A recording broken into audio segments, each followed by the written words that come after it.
U Rwanda n'isi muri rusange kuri uyu munsi tariki zirindwi z'ukwa kane, tariki zirindwi Mata uko umwaka utashye, isi by'umwihariko u Rwanda uko umwaka utashye hatangizwa iminsi 100 yo kwibuka jenoside yakorewe abatutsi mu Rwanda muri Mata muri 1994. By'umwihariko kuri iyi nshuro ubwo u Rwanda rwibuka ku nshuro ya 31 jenoside yakorewe abatutsi, mu gutangiza icyumweru cy'icyunamo Perezida Paul Kagame yagarutse muri rusange ku bihe u Rwanda rwanyuzemo ndetse n'ibihe ruri kunyuramo uyu munsi, aho yatanze urugero rw'uko hari umwe mu nshuti ze wamubajije ngo ni gute abaho mu bihe by'umwijima byashize ndetse n'ibihe by'uyu munsi nabyo bigoye u Rwanda rucamo. Musubiza yuko ibyo bihe byombi ari impanga ntaho kimwe cyahungira ikindi, ndetse akavuga yuko igisubizo yatanze ari nacyo buri munyarwanda cyangwa se buri muntu wiyumvamo u Rwanda yakabaye yumva cyangwa yakabaye atanga ku muntu wibaza uko igihugu gihangana n'ibyo bihe byombi, kuba cyaranyuze mu bihe by'umwijima bya jenoside yakorewe abatutsi, uyu munsi nabwo kikaba giri mu bihe bigoye. Hanyuma yanavuze by'umwihariko ku bihugu bikomeye, ibihugu byo mu burengerazuba bw'isi, ibihugu byagiye bifatira u Rwanda ibihano by'umwihariko muri iyi minsi, anagaruka ku kibazo cya Kongo, ku kibazo cy'umutekano muke kiri mu burasirazuba bwa Kongo, aho yavuze yuko ibihe u Rwanda rurimo uyu munsi byo gufatirwa ibihano, byo kuba isi ibihugu bikomeye n'imiryango mpuzamahanga biteranira u Rwanda, ngo bifite inkomoko mu mateka igihugu cyanyuzemo, ndetse akizeza abanyarwanda ko ibyababayeho bidateze kuzongera ukundi, ko igihugu cy'u Rwanda abanyarwanda muri rusange bagomba guhaguruka bakarwanira cyangwa bagaharanira kubaho, ko ariyo mahitamo yonyine asigaye. Yanavuze yuko ni ijambo rirambuye tugiye gusangira, yanavuze yuko uko byagenda kose nta kintu icyo ari cyo cyose giteze kuzasubiza inyuma u Rwanda, nta hantu habi habaho harenze aho u Rwanda rwanyuzemo hashobora cyangwa se hateze kuzongera kubaho mu gihe u Rwanda ruriho, mu gihe abanyarwanda bariho, kandi ngo biteguye kurwana uko byagenda kose. Abanyarwanda ntibazemera gupfa nk'uko bapfuye muri 1994 batarwana. Ati kuri iyi nshuro tugomba kuzarwana, tugomba kuzahaguruka, tugasubiza inyuma icyashaka kongera kuzana umuhengeri mu gihugu cyacu. Yageneye ubutumwa abayobozi batandukanye ba Afurika by'umwihariko muri iki gihe, aho usanga ibihugu by'ibihangange ku isi byicara bikajya inama bigafata imyanzuro ku bihugu bimwe na bimwe, abayobozi bakomeye b'ibihugu bakarebera kubwo kurengera inyungu zabo bwite batitaye ku buzima bw'abaturage bayobora. Ni ijambo tugiye gukurikira dufatanyije ku batabasha gusobanukirwa cyangwa kumva ururimi rw'icyongereza neza, turaza kugerageza twumve ubutumwa bwihariye Perezida Paul Kagame yageneye isi by'umwihariko abanyarwanda kuri uyu munsi w'itariki 7 Mata 2025, ubwo u Rwanda rwibuka jenoside yakorewe abatutsi. Ubu ngubu hashize imyaka 31 iyo jenoside ibaye. Ngo biroroshye wenda kugeraho mpera,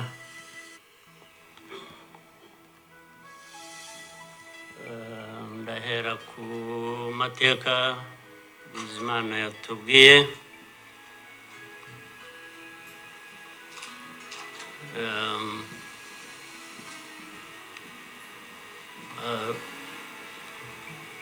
Arambuye afite ibimenyetso ashingiyeho, ariko ndagira ngo mbanze nshimire mwese abari hano mwaje kwifatanya n'igihugu n'abanyarwanda, cyane cyane mwebwe abaturuka hanze mu bindi bihugu cyangwa abihagarariye hano mu gihugu cyacu.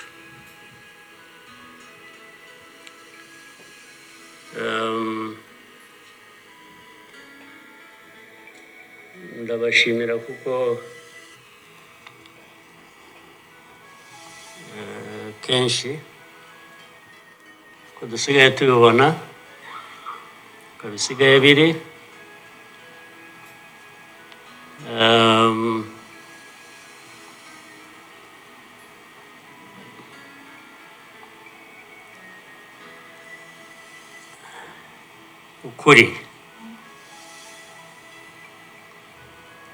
ukuri ntabwo kukigenderwaho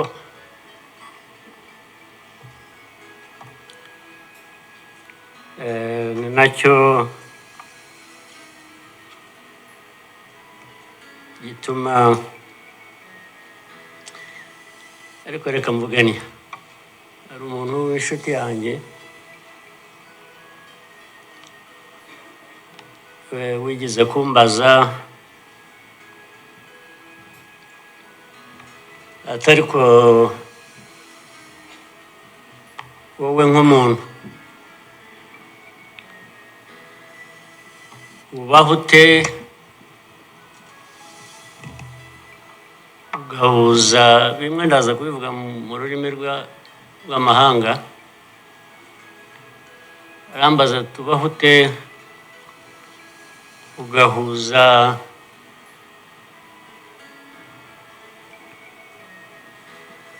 the dark past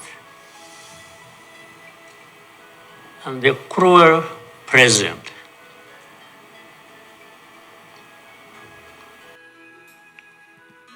inshuti yaramubajije ngo ni gute ubasha kubaho mu bihe ugereranya cyangwa se ukabasha gutambuka kubaho mu bihe uko byagenda kose muri iki gihe u Rwanda rwibuka jenoside yakorewe abatutsi, abantu baba bongeye gusubira mu mutwe muri bya bihe by'umwijima u Rwanda rwanyuzemo. Uwo muntu yaramubajije ngo ni gute ubaho ubuzima wibuka bya bihe by'umwijima u Rwanda rwanyuzemo cyangwa wanyuzemo n'ibihe bigoye by'uyu munsi. Ati namuhaye igisubizo giteye gutya. Ariko uko nabiyumvaga ntabwo ari igihe yabazaga gusa, yabazaga u Rwanda. Uvuga ngo u Rwanda mubaho muti with a very dark past and a very cruel present.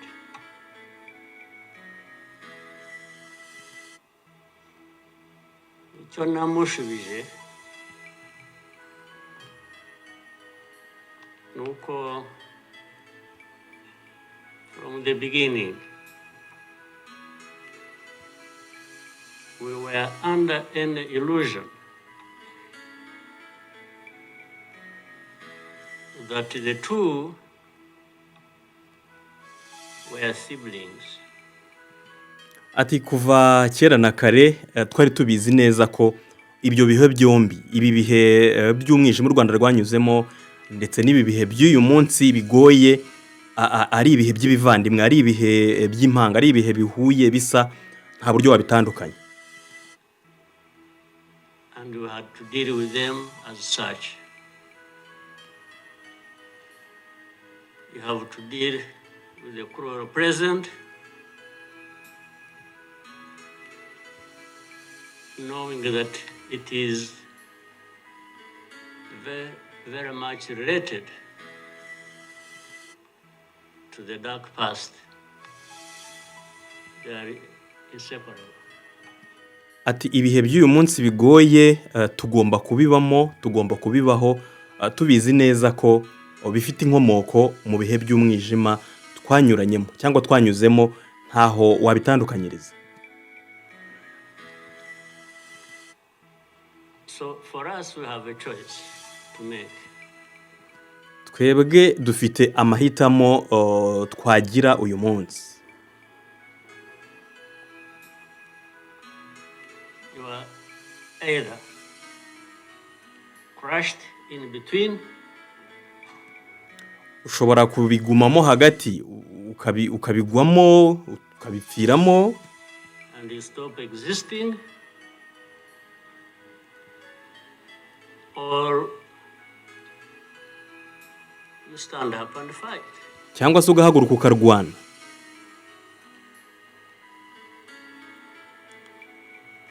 When people are saying in the testimony, ubwo abantu mu kanya barimo bavuga mu buhamya bwabo you know, the hope they have and ko bafite icyizere that, cyo kubaho, what happened here 30 something years ago, ibyababayeho it will happen again. byatubayeho hano mu myaka 31 ishize ko bitazongera kubaho. It won't be because of those who were responsible for that dark past. will not try again. ntibizongera kubaho atari uko ababigizemo uruhare basigaye batazongera kubigerageza. It will not happen again ntibizongera kubaho just because kubera yuko there will be people hari abanyarwanda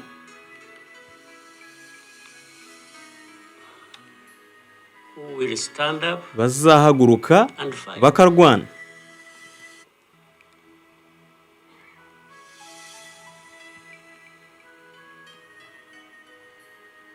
It's not because there are fewer people who wish to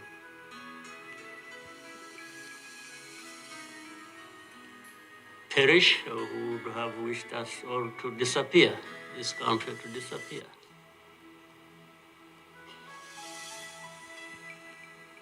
But how can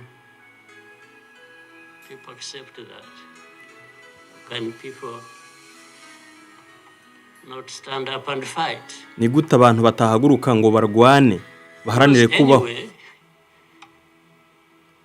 well, there is a risk you may die when you stand up to fight. Uhagurutse ngo urwane ushobora gupfa, But if ariko you nanone don't, utarwanye it's a sure thing. ibyo rwose ni ikintu cyumvikana urapfa. So, why don't I try the former? Why don't I try stand up and fight? None se kuki utahaguruka utahitamo A guhaguruka chance that ngo urwane? you might survive and live on your life as you want it, Ushobora guhaguruka ukarwana ukaba warokoka ugakomeza ukabaho uko ubishaka, instead of giving up kuruta uko waterera iyo and you let people treat you as if for you to live, it's a favor. kuruta uko waterera iyo ngo ureke abantu baguhitiremo uko ugomba kubaho. To do for you. Why? Ni ukubera iki utagomba guhaguruka ngo urwane? Hano ni marabwira abanyarwanda ko bagomba guhitamo guharanira kubaho. And warn me and say, President, Hano yahise avuga yuko hari abantu mu bihe bitandukanye bagiye bamubwira yuko nakomeza kuvugisha ukuri, nakomeza kuvuga kuri ibi bihugu bikomeye ku bantu b'abanyembaraga ku isi, ko agomba kuzicwa. Ati barazaga bakambwira bati nyakubahwa perezida, you are too vocal. tuvugisha ukuri kwinshi, uvuga ibintu bibabaza aba bantu bafite imbaraga, bazakwica. Well, first of all, it means they are killers. Icyo bisobanuye ubwo nyine n'abicanyi. But my answer to them is, Igisubizo ngewe mbaha ndababwira nti if I were to be there to just accept these things to happen, I don't think I would count myself as living anyway. It's like I would already be dead. ataho kugira ngo nemere kubaho uko abantu bashaka, ubuzima bwabo buganije aho bashaka, bakagutwara mu buzima bwabo, bakakuremera uko ugomba kubaho, bakaguhitiramo. Ati n'ubundi ni nkaho ntakabaye ndiho, n'ubundi byaruta ngahitamo kutabaho. To live a life of lies, of pretense. Ati kubaho ubuzima bw'ikinyoma, ubuzima bwo gupretendinga, bwo kujijisha. All my life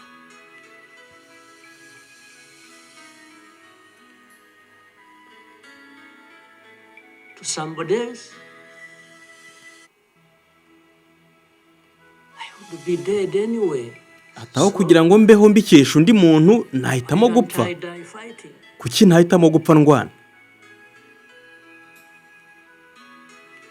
So you Rwandans, Mwebwe banyarwanda, kuki mutagomba gupfa mu Rwanda?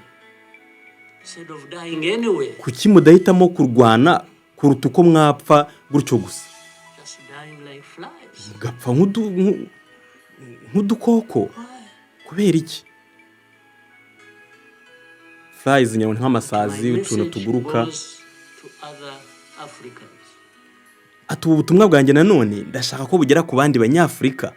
Nabibabwiye dutangira, ubutumwa bwe yabugejeje no ku bandi bayobozi batandukanye by'umwihariko ba Afurika, ariko n'abaturage ba Afurika muri rusange. Ni kuri iyi tariki ya 7 Mata 2025 aho u Rwanda rwibuka jenoside yakorewe abatutsi. Ubu ngubu ni umwaka wa 31 rwibuka.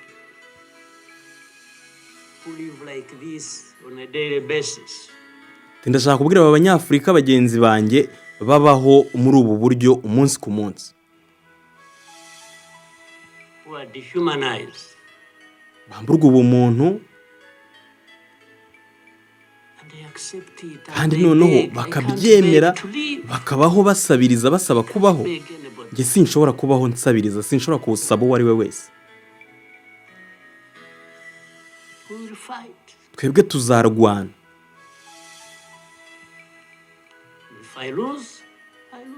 Tuzarwana nidutsindwa dutsindwe. Ariko hari amahitamo, hari uburyo, hari igishoboka. Hari igishoboka. Duhagurutse tukarwana, nta kabuza tuzabaho. And you will have lived a dignified life that you deserve, that anybody else deserves. Niduhaguruka tukarwana, buri muntu azabaho mu mahitamo ye, azabaho ubuzima bwiza. Ariko aba bantu bari aho ngaho, bari muri UN,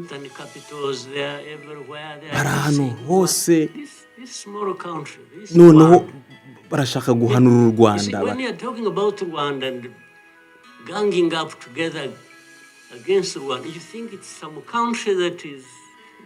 Noneho iyo bakubwira u Rwanda bagahurira hamwe bagakora inama, bakarukorera inama, bakarufatira imyanzuro, ushobora gutekereza, iyo bavuze u Rwanda ushobora gutekereza yuko barimo baravuga igihugu kidasanzwe kinini.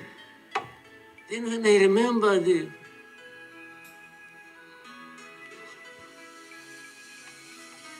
the facts about it,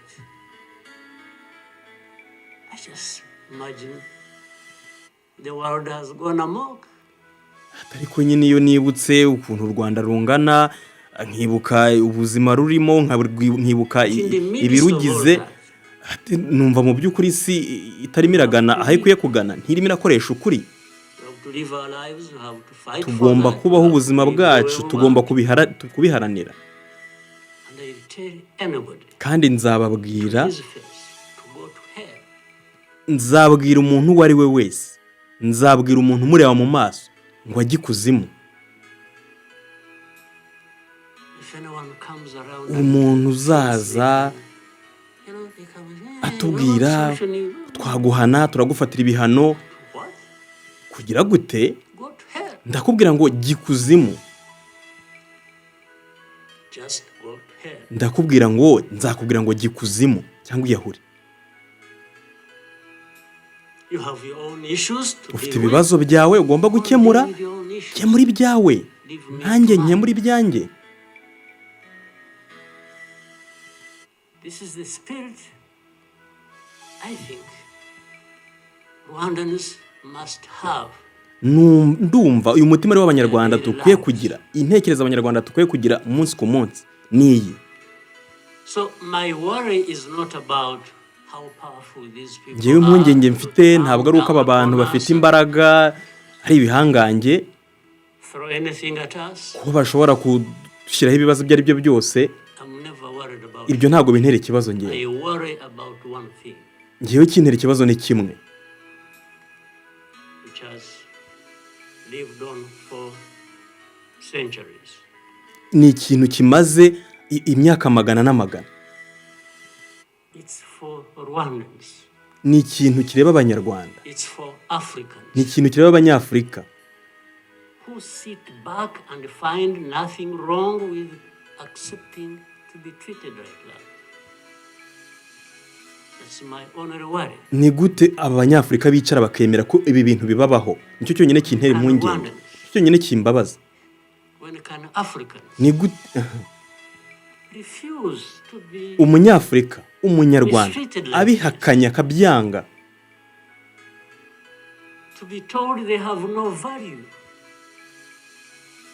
to be told that their lives have to be lived as a result of a favor they are being done by somebody else? umunyafurika, umunyarwanda byanze akanga kubaho nk'aho agiriwe impuhwe, akanga kubaho nk'aho arimo arabaho agiriwe impuhwe. Ni ikimwaro People to accept that even for a moment. abantu nta na rimwe dukwiye kubyemera habe n'isegonda. You must not accept it. You must Ntabwo take mugomba up and kubyemera, fight. mugomba guhaguruka mukarwanira ubuzima bwanyu, mukarwanira kubaho. And then you have fools Noneho ukaba ufite abantu b'abasazi binjije bayoboye ibihugu, being used as puppets. kandi noneho ugasanga barakoreshwa nk'ibikinisho. And they are stealing Bari aho ngaho from their own resources. bari which ibi they should bintu be putting umutungo to the good use of bakabaye bakoresha mu their own people guteza imbere and abaturage develop them. babo. They just put everything to their own use, Bari aho barikubira ibintu byose, find billionaires, bari aho barabona za miliyari na sea of miliyari, poverty, abaturage barakennye, millions of people going hungry, abaturage miliyoni na miliyoni barashonje, leaders, billionaires, abayobozi b'ibyo bihugu barakize, money ni that has abaherwe, been stolen kandi ayo mafaranga bayibye abaturage. resources of these people. And these are the ones received in Western Kandi noneho aba ngaba nibo bakirirwa mu bihugu by'uburengerazuba bw'isi, bakabashimira bakomekobera amashyi. Rwanda is being Noneho mu gihe u Rwanda bari kurumanika ku musaraba bikozwe na UN ahantu hose ku isi, noneho aba bayobozi nibo bari aho ngaho rwose, nibo bari kwakirwa, nibo bari gukomerwa amashyi, bakabaye bumva u Rwanda, bakabaye bavugira u Rwanda.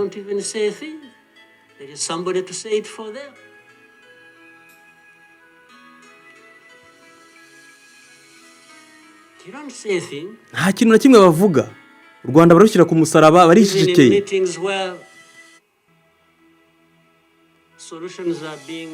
No mu nama zifatirwamo imyanzuro baracecetse, ntacyo bavuga.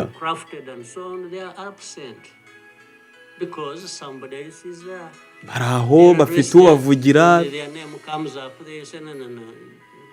ntacyo bavuga, ubwo bazavuga ari uko izina ryabo rije. Somebody has agents, orders them, pays them to go everywhere preaching hate speech, killing people in broad daylight. Hano arimo aravuga ati hari abayobozi bafite abantu bakoresha cyangwa se nabo ubwabo bagakoresha izi mvugo z'urwango, hanyuma abaturage babo bakanapfa, bakicwa ku manywa y'ihangu. Abayobozi ntagira ikintu na kimwe bakora, Setting fire on these people, bagatwika abaturage babo, burning in day. bakabatwika ku manywa y'ihangu. And when it comes up for discussion, they say, no, it's not this. Noneho ikibazo cyavugwa, abantu babizamura bagaragaza ikibazo, You see, abayobozi bakabihakana, people, we look for bakavuga bati ibyo ngibyo tuzabitekereza, turaza kubireba, turaza kubikemura. But the person keeps coming up. He said, no, I will take the war to Kigali. Noneho bikarangira uwo muntu birangiye. Hano yavugaga ubwo Kongo, murabyibuka ko mu minsi yashize Kongo Perezida Tshisekedi by'umwihariko yaravuze ati nzagaba intambara ku Rwanda, nzarasa Kigali, mpagaze Goma, birashoboka ko narasa Kigali, hanyuma mvaneho ubutegetsi bw'i Kigali. Hano nibyo Perezida Kagame arimo aravuga. Nzateza intambara ku Rwanda, hanyuma mvaneho guverinoma, abatutsi mbavaneho, ati turabarambiwe.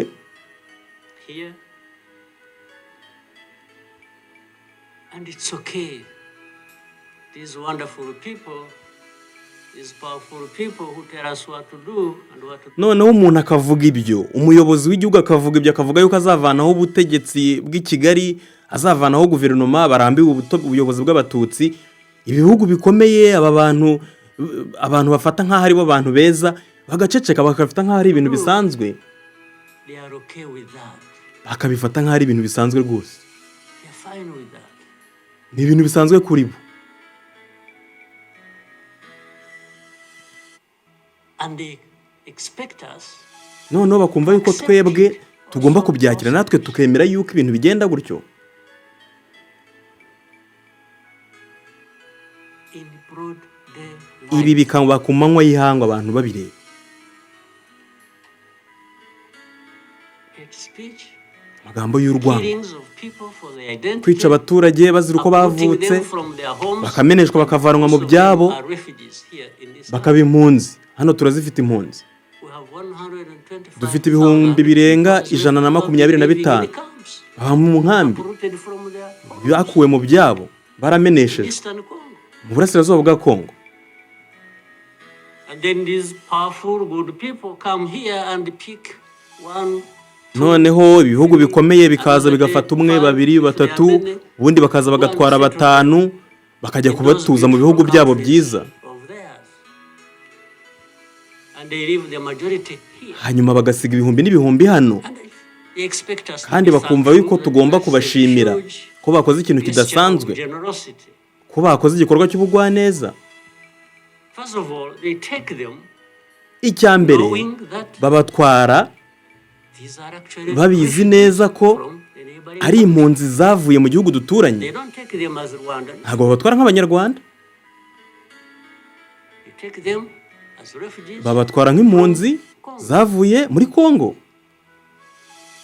Only that they are taking very few. They are not. I wish they could take all of Gusa them. nyine batwara bake muri Those who bo, wish to go to umwe, one babiri, second. batatu, nakabaye nishima babatwaye So bose, the rest becomes my problem. hanyuma ibisigaye bikaba what ikibazo they have cyanjye. to do is cleanse Eastern Congo of all these people, bring them to Rwanda, take to your countries those you want, few, very few, not even 0.1%, and the rest should remain Rwanda's problem. Because after all, Hano arimo aravuga yuko impunzi zavuye mu burasirazuba bwa Kongo, zimaze kugera mu Rwanda, baraje batwara, bagiye batwara batarenga 0.5% by'impunzi ibihumbi n'ibihumbi birenga 100 biri mu Rwanda. Hanyuma abasigaye bari mu Rwanda bakumva yuko nyine basigaye ari ikibazo cy'u Rwanda, atari abakongomana ahubwo ari abanyarwanda, ari ikibazo u Rwanda rugomba guhangana nacyo. the ones are Tutsis like Kagame. Noneho bagasigara bavuga bati aba ni abatutsi nka It's a Kagame, simple conclusion. bagahita babifataho umwanzuro bikagenda gutyo. But ask yourselves, how did these people end up being across the border of Rwanda? Was it really done by Kagame? Ahubwo ikibazo buri muntu akwiye kwibaza, mwibaze ngo ni gute aba bantu bisanze hakurya y'umupaka mu myaka 50 ishize, mu myaka 100 ishize, ese byakozwe na Kagame? Was it done by Rwanda? Ni abanyarwanda babikoze? No, for us, we are here lucky that we are alive. Twebwe turaho, nibura turiho, turacyariho, twarasigaye turiho, That we survived.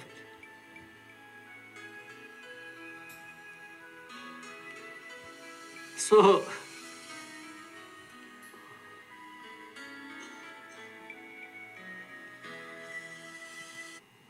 but as I say this,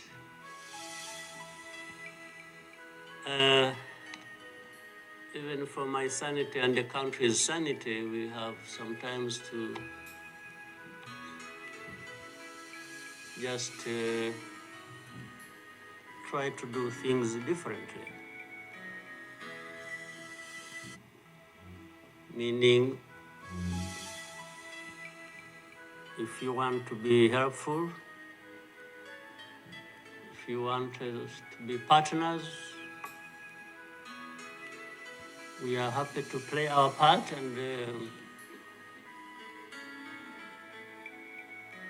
you can be sure you will find a reliable partner in us. hanyuma hano Perezida Kagame avuze yuko ku bw'ineza y'u Rwanda, ku bw'ineza y'abanyarwanda, kandi abanyarwanda bakaba bakeneye aba partners, abafatanyabikorwa benshi. U Rwanda nk'igihugu ubwacyo urugerageza cyangwa se rwagerageje gukora icyo rusabwa kugira ngo nibura hagire uruhare cyangwa se itafari u Rwanda rushyira ku kibazo gihari. U Rwanda rugire icyo rukora by'umwihariko. Akaba nabwiye abafatanyabikorwa b'u Rwanda by'umwihariko n'abashaka kongera gufatanya narwo ko u Rwanda rwava mu mufatanyabikorwa mwiza mu buryo bwari bwo bwose. Irrespective of what we think about you.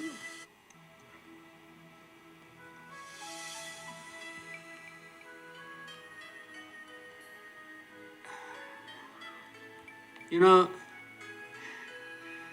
this whole thing you see every day, you know, you have ati ibi bintu murabibona buri munsi, groups, mwagiye mwumva ibintu byitwa group of experts.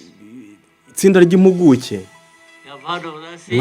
Mwumvise icyo kintu, itsinda ry'impuguke? These are people who go around, ni abantu bari aho experts who are supposed bifata nk'impuguke, bagomba kuba to know better bazi neza ubuzima bwacu situation kuruta uko twebwe tubuzi. than ourselves. Can you imagine? Ibyo murabitekereza? And the ones who lead those groups kandi noneho abo bantu bayoboye ayo matsinda ni abantu bafitanye isano direct n'aya mateka nk'uko Minisitiri Bizimana yabivuze. namwe mubitekerezeho aba bantu bayoboye aya matsinda y'impuguke za Loni nibo bafitanye isano n'aya mateka. This expert comes to me and asks me, you know, but this, kandi noneho aba bantu bakaza bakubwira bati dore urabona the whole thing about genocide, this ideology that has killed millions of people, has been turned into a problem of minerals.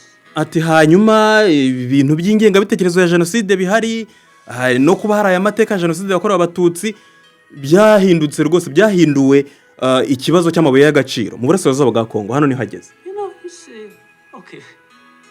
Let's imagine it's a problem of minerals now.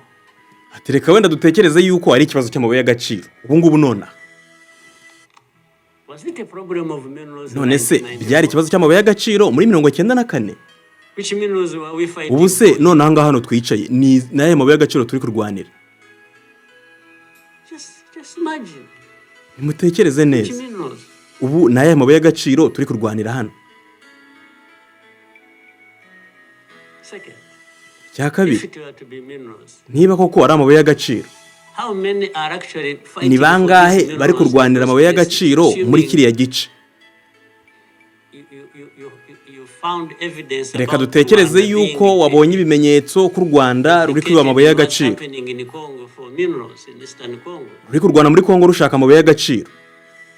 Reka tuvuge yuko wabonye ibimenyetso ko nyine u Rwanda ruri kwiba amabuye y'agaciro, ni bangahe bari kuyarwanira? Are you really saying Mu by'ukuri it is uri just muravugisha ukuri ko ari u Rwanda? why don't you be brave enough to say Rwanda is Kuki is utavugisha invading ukuri our kuzuye territory ukavuga from uti u creating Rwanda ruri kurenga imipaka y'ubutaka Zeros. twiremeye, and is encroaching hanyuma on the rwarangiza minerals we are also rukajya kutwiba amabuye encroaching amabuye yacu. in East- Arimo aravuga group of experts za mpuguke za Loni, avugamo ubwo nyine n'ababirigi, avuga yuko nyine ububirigi aribwo bwaremye Kongo, buyikata uko bushatse kugira ngo hanyuma bujye bwicukurira amabuye y'agaciro. Nyuma ntihavuga ikibazo icyo ari cyo cyose, ikibazo bagishyire ku Rwanda cyangwa se bavuga yuko ari u Rwanda rwabikoze. Hanyuma akavuga ati kuki mutava aho muri, kuki mutavayo mukavugisha ukuri, mukaba abanyakuri, mukavuga muti mu by'ukuri ikibazo gihari ni u Rwanda rwinjiye ku butaka bwacu, ubwo ubutaka bwacu bw'ububirigi, bwo arimo aravuga Kongo, mukavuga yuko u Rwanda rwinjiye ku butaka bwanyu, avuga ububirigi, hanyuma ukanatwibira amabuye y'agaciro, amabuye y'agaciro ya Kongo, akavuga yuko ari ubwo ari ay'ababirigi nyine, ari nabo bari gushinja u Rwanda ko rwiba amabuye muri iki gihugu. Why don't you be brave enough to admit that? Ati kuki utavugisha ukuri, ukavuga ibyo ngibyo ukabivugisha ukuri?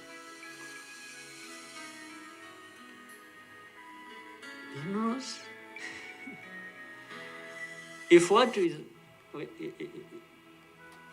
the allegations, ati mu by'ukuri ibirego by'u Rwanda, ibirego bashyize ku Rwanda, bashyira ku Rwanda ari ukuri, ibyo baturega ari ukuri, uzi u Rwanda rwakabaye ari igihugu nk'uko namwe mukize. U Rwanda ntitwakabaye dukeneye amafaranga yawe, ntitwakabaye dukeneye inkunga,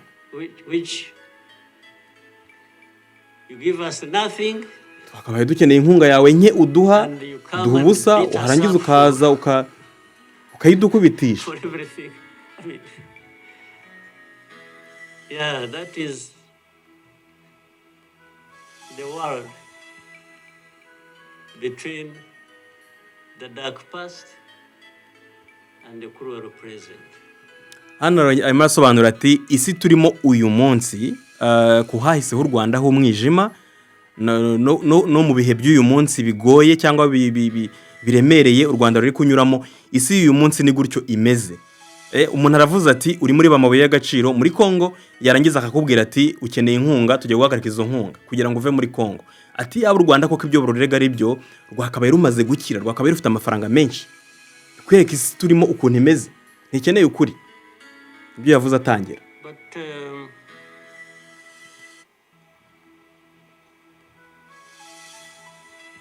What didn't kill us, ikitaratwishe ahashize ntikiturangize mu myaka 31 ishize, ikitaratwishe imyaka 31 cyaraduteguye, cyaradukomeje for the bad things that will always come. Ikitaratwishe, cyaraturimbuye, cyaradukomeje kandi cyadutegura ibindi bihe byose bizaza. Ndababwiza ukuri, ndashaka kubabwira yuko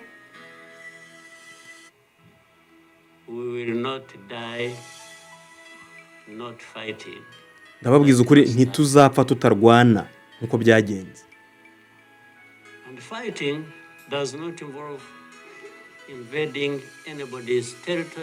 Kandi kurwana mvuga ntibivuze kujya ku butaka bw'ikindi gihugu,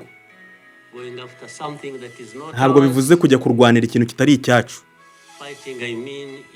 Kurwana mvuga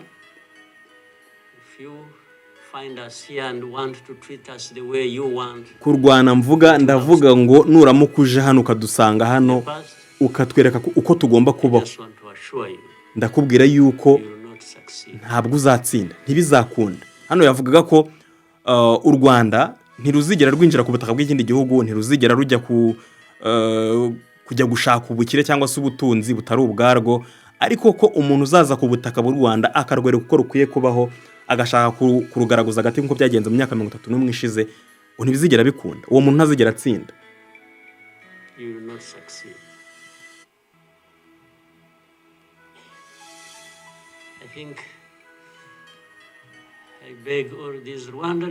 Ndashaka gusaba abanyarwanda bose, ndashaka gusaba abanyarwanda dukwiye kwitegura intambara n'umuntu uwo ari we wese uzaza hano agahindura ibintu uko bitari.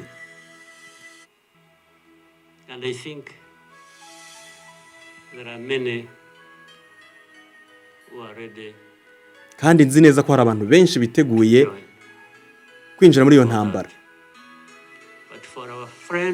Gusa ku nshuti z'u Rwanda, ku bafatanyabikorwa b'u Rwanda, ntimuzatwumve nabi, ntimuzadufate uko tutari, ntimuzadufate uko tutari, twarababaye bihagije. Ibyo ngibyo byo kugaragaza urugata Rwanda, kurutuka, kurushinyagurira, kurubwira ibintu bibi, kurwereka ukuntu rukwiye kubaho, ibyo bikwiye gushira, muzikwiye kubijyana ahandi.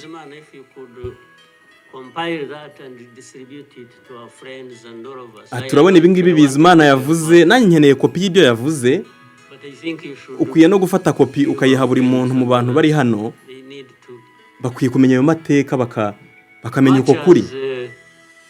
Dr Bizimana ikintu yavuze hagati amateka y'u Rwanda n'Ububiligi mu myaka 109 ishize agaragaza uburyo amateka y'u Rwanda n'Ububiligi kuva mu myaka yo hambere 109 Ububiligi ariko rwagize uruhare mu kuba u Rwanda rwarageze aho rugera mu bihe bibi bya jenoside yakorewe abatutsi bigizwemo uruhare n'iki gihugu uyu munsi cyacanye umubano n'u Rwanda abishingiye ahanini kukuba Ububiligi u Rwanda rubushinja ko ari bwo bwazengurutse hirya no hino ku isi mu miryango itandukanye mpuzamahanga busaba iyo miryango n'ibindi bihugu ko bagomba guhana u Rwanda hanyuma u Rwanda narwo ruhitamo ko bacana umubano runirukana abadiplomate b'iki gihugu ku butaka bw'u Rwanda basubira iwabo n'Ububiligi bubikora gutyo abadiplomate b'Ububiligi barataha u Rwanda barataha ati muri iki gihe cy'ibihe bigoye ibimenyetso ntacyo bivuze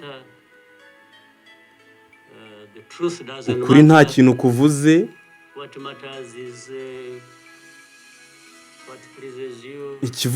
ikiri ukuri igifatwa nk'ukuri ni igishimisha uwo muntu gusa arimo arababwira ati mu isi turimo uyu munsi mu bihe bigoye turimo kuba ufite ibimenyetso kuba uvuga ukuri kuba werekana icyo ari cyo cyose gishimangira ibyo uvuga ibyo ngibyo nta kintu bivuze imbere y'abanyembaraga cyangwa se y'ibihugu by'ibihangange ku isi ati gusa ikiri ukuri kuri bo nuko uvuga cyangwa se ukora ikibashimisha gusa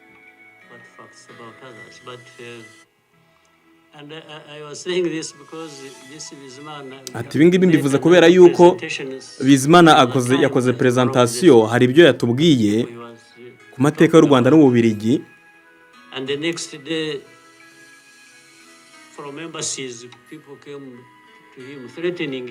ati hari igihe noneho yakoze presentation rwose arabivuga avuga ukuri avuga aya mateka hanyuma umuntu ava muri ambasade baza kumutera ubwoba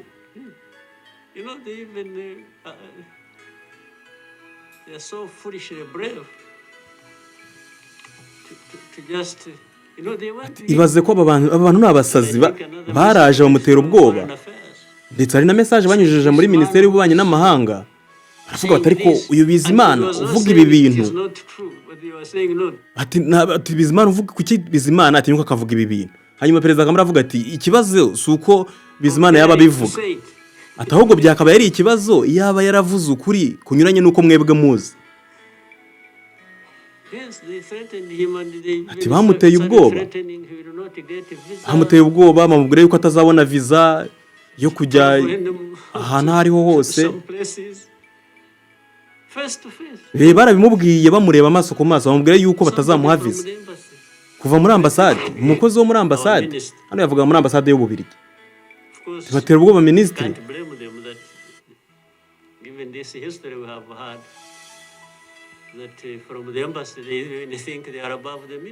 ariko ntiwabarenganya bo batekereza yuko ushingiye ku mateka batekereza yuko bo bakomeye kurusha minisitiri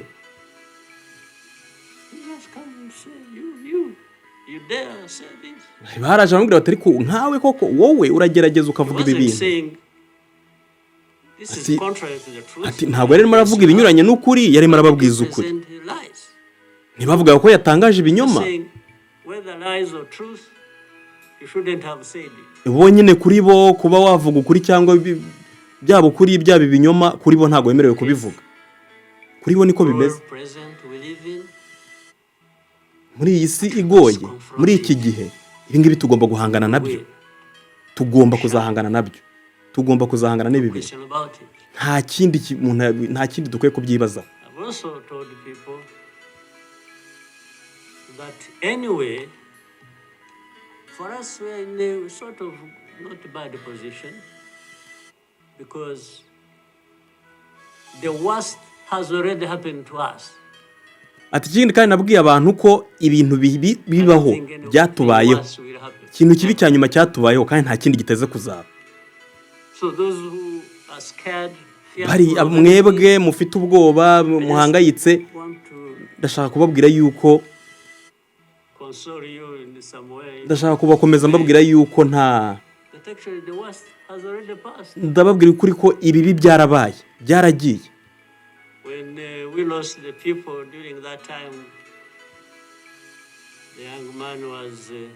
twabuze abantu benshi muri kiriya gihe. testimony about. Uyu mugabo muto hano yatanze ubuhamya bwo yavugaga umuyobozi wa Aegis Trust watanze ubuhamya n'umukozi w'urwibutso rwa Gisozi avuga agaruka ku buhamya bwe That would ever happen again? ati biriya byabaye ntibiteze kuzongera I kuba, don't think so. ntabwo bizongera kuba, ndabihamya. So why would we be scared of it? Kubera iki se tugomba kugira ubwoba? Niki cyadutera ubwoba? Ibibi byaragiye. The hurricane came and Inkubi y'umuyaga yaraje, took cover and turihisha, iragenda it icaho. has passed. And we rebuilt. Twariyubatse twiyubaka mu buryo butandukanye. Of all kinds. I don't think Simpamya ko nyuma yuko twiyubatse nta yindi nkubi y'umuyaga izaza mu gihugu cyacu. sweep across the country, destroying everything. I don't think so. So,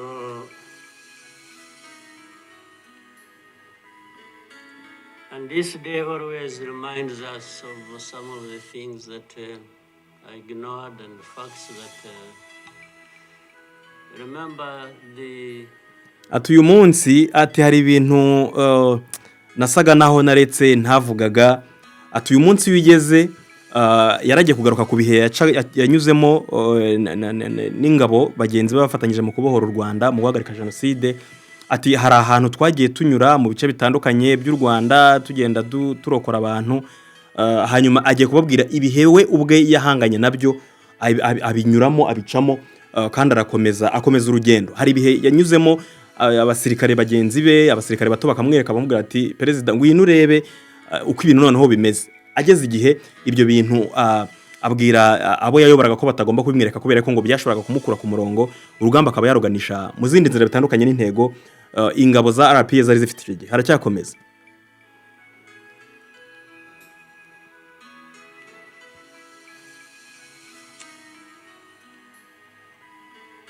The book written by somebody many of you know, Philip Gurevich. Atanze urugero rw'igitabo abantu benshi basomye cy'umwanditsi Philip Gurevich. Ni umunyamerika, akaba n'umunyamerika w'umwanditsi, akaba n'umunyamakuru yakoreye ibitangazamakuru bitandukanye, hari kitwa The New Yorker n'ibindi bitandukanye. With a very long title. Yanditse igitabo gifite titre cyangwa se umutwe muremure. And this is a man who Ati kandi uyu mugabo nibura Philip niwe bakabaye barashyize muri group of experts. Niyo bari gushyira mu itsinda rya Loni ry'impuguke. Uyu nguyu yageze mu Rwanda nyuma gato ya jenoside. Iki gitabo Perezida Kagame agiye kuvuga yacyanditse muri 1998 nibwo cyasohotse.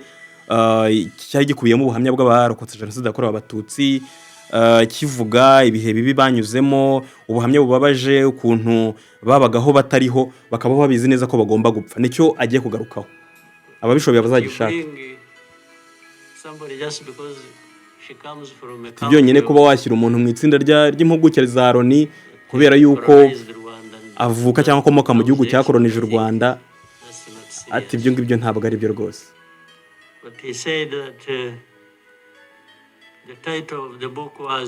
Umutwe w'igitabo witwa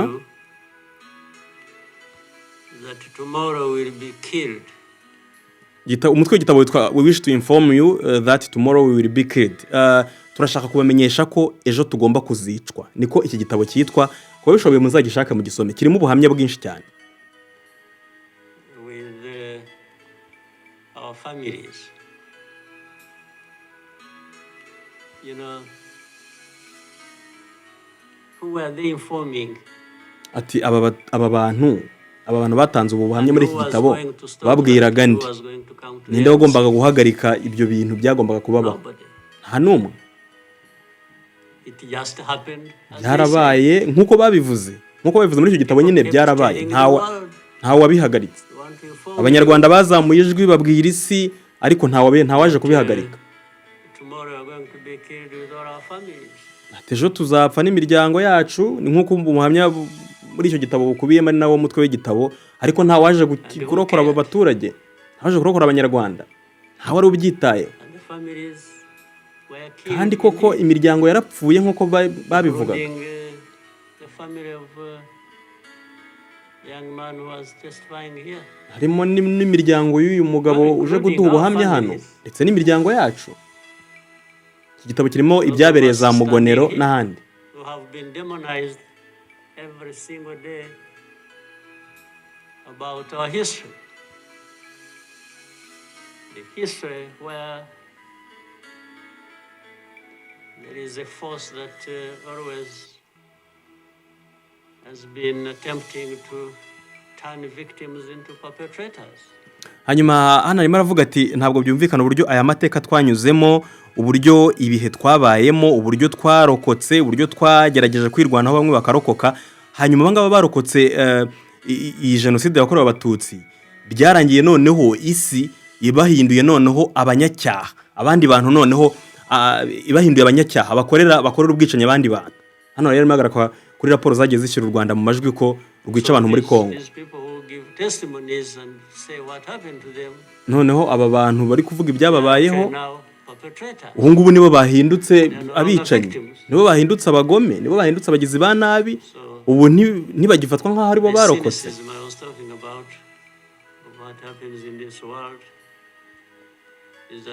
These very people who barely survived and who lost everything else and their families are now the victims. Ati icyo nshaka kubabwira mu isi y'uyu munsi nuko abarokotse iyi jenoside, abarokotse bakabura n'ibintu byose, bakabura imiryango, bagasigara ari bonyine, bagasigara ari nyakamwe.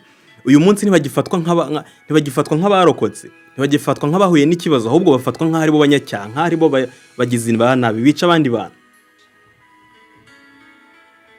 Yatangije mbavuga yuko nta kuri kuba mu isi.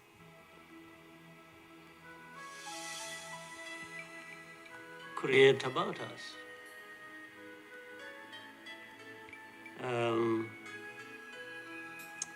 I think I should, even for,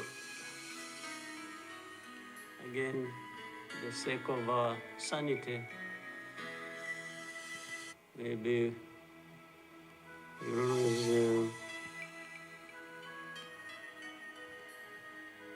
during the war times, to keep my own balance, there used to be battles taking place across the country. Ati mu gihe cy'intambara ati hari imirwano nyine hirya no hino mu gihugu, intera hamwe zica abantu, ingabo za RPA zigerageza kurwana zirokora ubuzima bw'abaturage.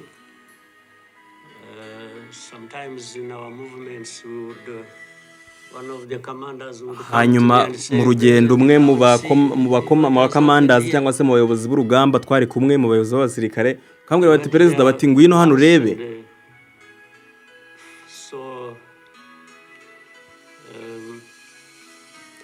Hanyuma babonye icyobo rusange cyashyinguwemo abantu cyari cyaracukuwe na katapira cyangwa se na ya mashini ihinga, bari barajugunyemo abantu barenga 2,000, kandi noneho muri icyo cyobo twasanzemo abantu 12 bari bagihumeka. Hanyuma tubakuramo, nyuma bambwiye yuko ubu ngubu 7 bakiriho. Ati nakomeje gukurikirana inkuru y'ubuzima bw'abo bantu 5 nibo baje gupfa nyuma. But from that moment,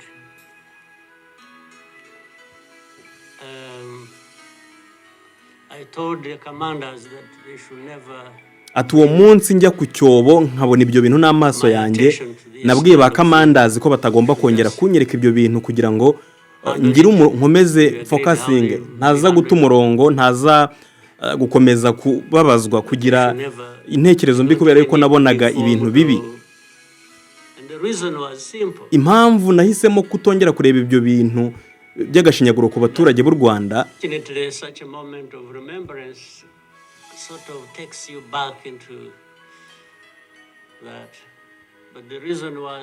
ati impamvu imwe nabyirindaga,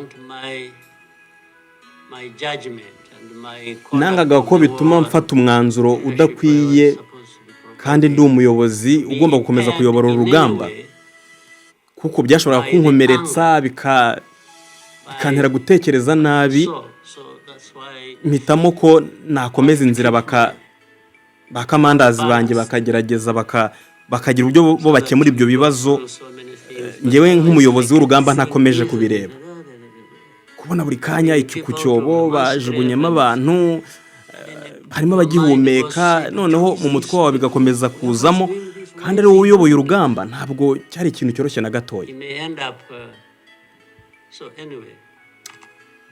Hano yavuze yuko byashoboraga kurangiza biyoboye cyangwa se byerekeje habi intekerezo ze nk'umuyobozi w'urugamba akaba yafata imyanzuro idakwiye kandi ari we bagenzi be bari bagize RPF inkotanyi bagenzi be ari we bareberagaho ari we wari ijisho ribayoboye ribareberera bityo ko iyo akomeza kureba ayo mashusho ababaje ubwo buribwe kubona abatutsi bashinyagurirwa kubabona babajugunye mu byobo kubabona harimo abatemwe abavuza induru n'abandi bagiriwe nabi n'intera hamwe yavuze ko byashobora gukomeretsa umutima we gukomeretsa intekerezo ze bityo ntagire umurongo ntagire focus ntagire icyerekezo gikwiye nk'uwari uyoboye urugamba bityo intego RPA yari ifite yo guhagarika jenoside ntigerweho. Reka mbashimire dukomeze kwibuka twiyubaka niyo ntego mu kwibuka ku nshuro ya 31. Mwakoze cyane amakuru n'ibiganiro ku Isimbi TV nakagaruka. Ciao.